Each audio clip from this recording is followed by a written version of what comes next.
We will get right back into our fire coverage in just a second, but I do want to take you out to some breaking international news. That is where South Korea's impeached President Yoon was detained in a massive law enforcement operation at the presidential compound today, defiantly insisting the anti-corruption agency did not have the authority to investigate his actions, but saying that he complied to prevent any sort of violence.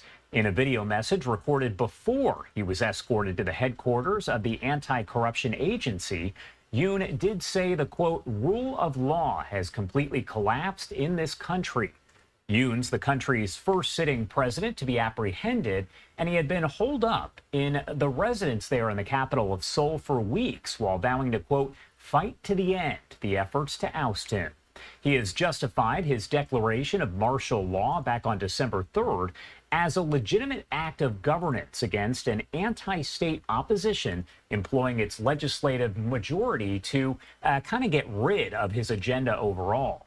The Corruption Investigation Office for high-ranking officials said Yoon was brought into custody about 5 hours after investigators arrived at the presidential compound and about 3 hours after they successfully entered the residence in their second attempt to detain him over his imposition of martial law. We covered that a lot as it did happen.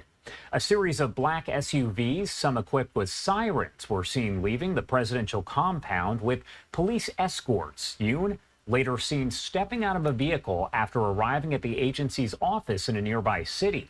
Following the questioning, Yoon was expected to be sent to a detention center near Seoul. Yoon could be held in custody for possibly as long as weeks. The anti-corruption agency, which is a leading joint investigation here with the police and the military over whether Yoon's martial law declaration amounted to an attempted rebellion, has 48 hours to request a court order for a formal arrest on a charge of attempting a rebellion, and if it does fail to do so, Yoon will be released. If Yoon is formally arrested, investigators can extend his detention to a total of 20 days before transferring the case to public prosecutors for indictment. Yoon's presidential powers were suspended when Parliament impeached him. That was back on December 14th, so 1 month ago today.